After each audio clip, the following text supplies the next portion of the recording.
12절에서부터 25절 말씀 같이 한 목소리로 읽도록 하겠습니다. 마태복음 4장 12절. 예수께서 요한이 잡혔음을 들으시고 갈릴리로 물러가셨다가 나사렛을 떠나 스불론과 납달리 지경 해변에 있는 가브나움에 가서 사시니 이는 선지자 이사야를 통하여 하신 말씀을 이루려 하심이라. 일러스되 스불론 땅과 납달리 땅과 요단강 저편 해변길과 이방의 갈릴리여, 흑암에 앉은 백성이 큰 빛을 보았고 사망의 땅과 그늘에 앉은 자들에게 빛이 비추었도다 하였느니라. 이때부터 예수께서 비로소 전파하여 가로되 회개하라 천국이 가까웠느니라 하시니라. 갈릴리 해변에 다니시다가 두 형제 곧 베드로라는 시몬과 그 형제 안드레가 바다에 금을 던지는 것을 보시니 그들은 어부라. 말씀하시되 나를 따라오라. 내가 너희를 사람 낚는 어부가 되게 하리라 하시니 그들이 곧 그물을 버려두고 예수를 따르니라. 거기서 더 가시다가 다른 두 형제 곧 세베대의 아들 야고보와 그 형제 요한이 그의 아버지 세베대와 함께 배에서 금을 깁는 것을 보시고 부르시니 그들이 곧 배와 아버지를 버려두고 예수를 따르니라. 예수께서 온 갈릴리에 두루 다니시다 그들의 회당에서 가르치시고 천국 복음을 전파하시며 백성 중에 모든 병과 모든 약한 것을 고치시니 그의 소문이 온 수리아에 퍼진지라. 사람들이 모든 앓는 자 곧 각종 병에 걸려서 고통당하는 자, 귀신 들린 자, 간질하는 자, 중풍병자들을 데려오니 그들을 고치시더라. 갈릴리와 데가볼리와 예루살렘과 유다와 요단강 건너편에 수많은 무리가 따르니라. 자, 오늘부터 예수님의 이제 사역이 이제 소개되고 있는데 13절에 보니까 스불론과 납달리, 여기는 이제 이방 땅입니다. 이방 땅. 그러니까 유대 땅하고 이방 땅의 경계선에 있는 땅들인데요. 15절에 보니까 스불론 땅과 납달리 땅, 이방의 갈릴리여 이렇게 나와 있잖아요. 이방 땅의 갈릴리 지역에 있는 그런 땅이요. 그 땅은 어떤 땅입니까? 어둠이 있었던 땅이죠. 하나님의 자녀들, 하나님의 자녀의 구원이 없었던 땅이잖아요. 구약에서는. 그런데 그것을 16절에 이렇게 나와 있습니다. 흑암에 앉은 백성이 큰 빛을 보았고 사망의 땅과 그늘에 앉은 자들에게 빛이 비추었도다. 그러니까 예수님의 사역이 이제 시작되면서 흑암에 앉은 백성, 스불론과 납달리 땅, 그 이방의 땅뿐만 아니라 사망의 땅, 그늘 앉은 자에게 큰 빛과 빛이 비추었도다. 예수님의 빛으로 오신 예수님이 이제 빛이 비춰지기 시작했다라는 것입니다. 특별히 흑암에 앉은 백성, 사망의 땅과 그늘에 앉은 자는 구약에서 바벨론 포로를 상징하는 그런 말들이죠. 그러니까 신약에 와서는 이게 죄의 포로에 잡혀 있는 사람, 어둠의 영역 가운데 있는 사람들을 말하는 것입니다. 여기 큰 빛이라는 것은 바벨론 포로로서부터 귀환하는 것, 회복하는 것을 말하는 것이고요. 그러니까 죄 가운데 있는 자들, 흑암에 있고 사망의 땅의 그늘에 앉은 자들, 죄 가운데 있고 마귀의 권속 아래 있는 자들, 그래서 인생의 목표와 의미와 이 모든 운명들, 앞으로 될 운명들을 알지 못하는 자들, 이들에게 빛이 비추었다. 이 예수님의 구원의 빛이 임한 거죠. 예수님의 진리의 빛이 임한 거죠. 하나님의 나라가 이제 빛의 나라가 그 땅 가운데 임한 것이죠. 근데 그 땅에는 누가 삽니까? 사람들이 살잖아요. 예. 여기 16절에 백성이라는 단어로 앉은 자들, 사람들의 마음속에 예수님이 빛이 임한 것이죠. 그러니까 하나님의 나라는 여기 있다 저기 있다 하는 것이 너희 마음속에 있느니라고 하신 예수님의 말씀처럼 이제 예수님께서 이 이방 땅에 앉은 사람들 그리고 유대인들 가운데 있는 자들에게 구원의 빛을 비춰주시기 시작한 것입니다. 그러니까 우리들 가운데는 어떻게 해요? 부패한 본성과 육신으로 살아갈 수밖에 없는 우리들에게 성령이 임재하시고 거하시고 또 예수님이 우리 가운데 임하시고 빛을 비춰주셔서 그래 임마누엘 대신 하나님이 우리와 함께 하시고 다 동일한 그러한 말씀인 것입니다. 그래서 큰 빛을 보았고 빛이 비추었도다 이 말을 또 다른 말로 하면 17절 말씀이에요. 예수님께서 뭐라고 했습니까?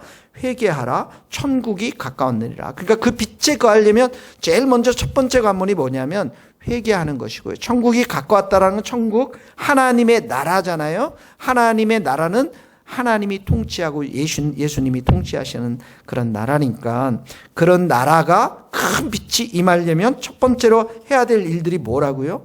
회개하는 일들이 있어야 한다라는 거죠. 그러니까 오늘도 우리가 이 말씀을 보면서 빛으로 오신 예수님, 구원의 빛으로 오신 예수님, 진리의 빛으로 오신 예수님, 그 예수님은 우리 안에 있는 어둠의 모든 것들을 다 몰아낼 수 있고, 부패한 본성을 따라 살아가는 우리의 육신으로 살아가는 이 모든 것들을 다 이렇게 몰아내서 바로 천국, 하나님이 통치하는, 예수님이 통치하는 그런 삶으로 우리를 인도하실 수 있는데, 그러려면 오늘도 우리가 회개하고 우리의 삶을 하나님 앞에 내려놓고 회개하면서 그 빛을, 예수님을 우리가 받아들이고 예수님을 왕으로 모셔드리고 예수님과 동행하는 삶을 살아야 한다라는 것입니다. 자, 그래서 23절에 보면 예수님이 이제 빛으로 오셔서 구체적으로 사람들에게 역사하는 것들을 보게 되어집니다. 이제 뭐라고 나있습니다. 백성 중에 모든 병, 모든 약한 것을 고치십니다. 빛을 비추어 다 고치세요. 그리고 24절에 그의 소문이 온 수리아는 시리아 이방 땅이거든요. 그리고 25절에 보면 대가볼리도 이방 땅 비슷한 땅이거든요. 이런 데서 각종 24절에 각종 병에 걸려서 고통당하고 귀신 들리고 간질, 중병자들을 데려오는데 고치셨더라. 그러니까 이 어둠에 살았기 때문에 묻어있는 우리의 죄의 습관들, 또 육에 병든 것들, 또 감정과 정서에 불안한 것들, 영적으로 죽어있는 부분들, 나의 언어와 행동 가운데 어둠 가운데 이렇게 익숙해진 그런 폭력적인 언어들, 이런 모든 것들이 지금 어떻게 해요? 고쳐지고 있다. 여기에 빛이 비춰지고 있다라는 거예요. 그러니까 오늘 우리가 첫 번째 적용할 건 회개한 것도 있지만 나의 연약한 부분들이 어떤 부분인가들을 잘 보면서 예수님이 그 가운데 빛을 비춰주시도록, 빛이 내 삶 가운데 임하여서 내가 치유받고 회복되도록, 그것이 무엇인가 여러분들이 잘 생각해 보시고 그것을 해결할 수 있는 분은 예수님밖에 없다라는 것을 여러분 오늘 기억하시고 그 예수님 앞에 나갈 수 있기를 바랍니다. 그 첫 번째 적용이고요.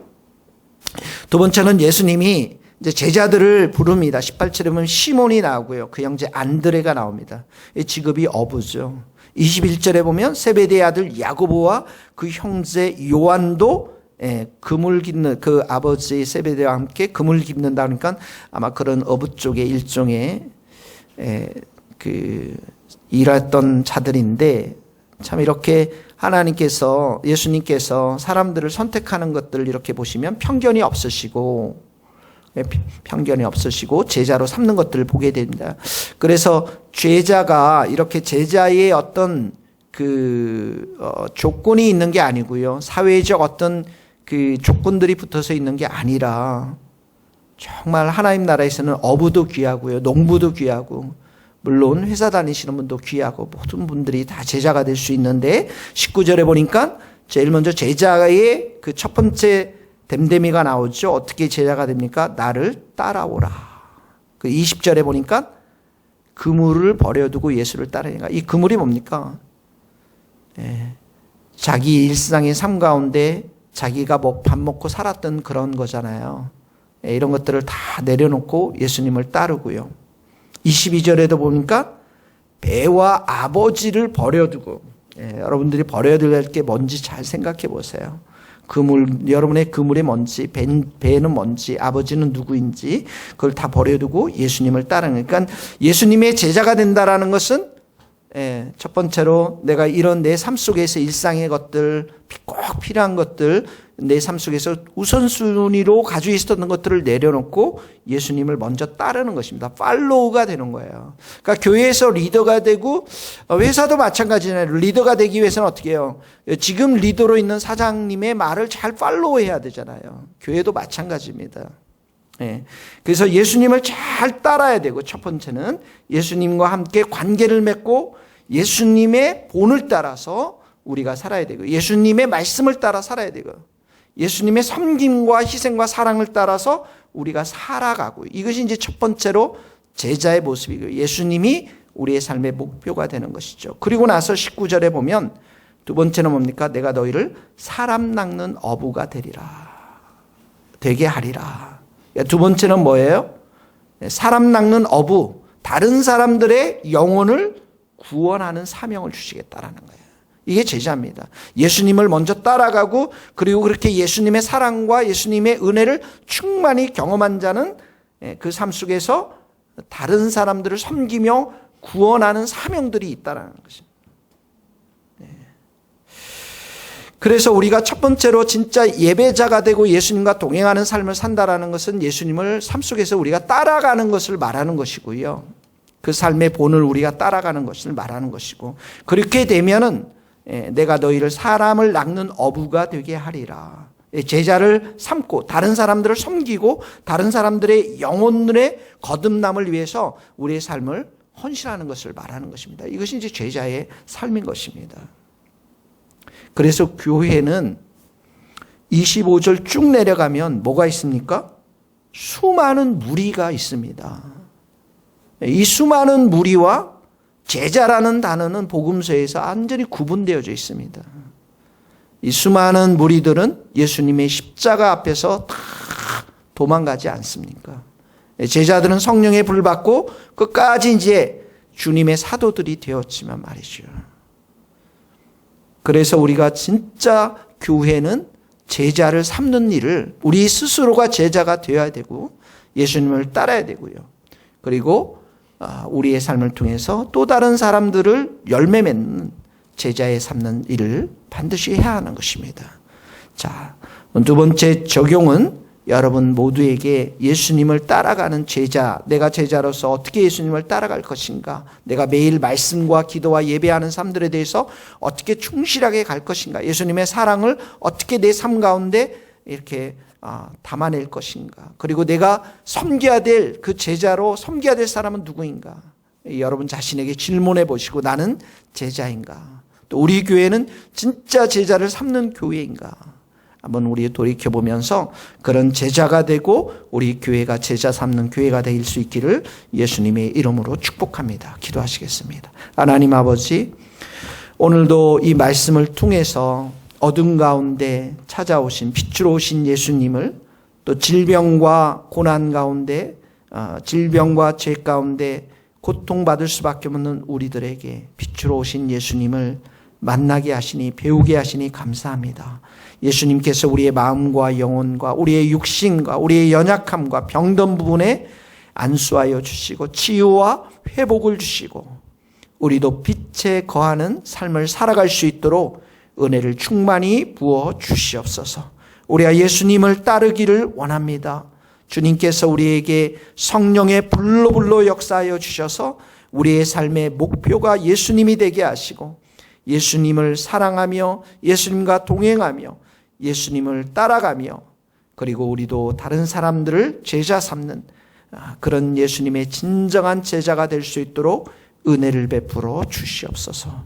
예수님의 이름으로 기도하오며 지금은 우리 주 예수 그리스도의 은혜와 하나님의 크신 사랑과 성령님의 교통하심이 우리 모든 성도들과 선교사님과 이 나라의 민족과 북한 땅과 스코틀랜드 땅 위에 이제로부터 영원토록 함께 하시기를 간절히 축원하옵나이다.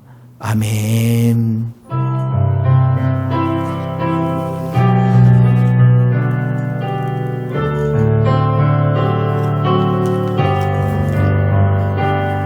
수고하셨습니다.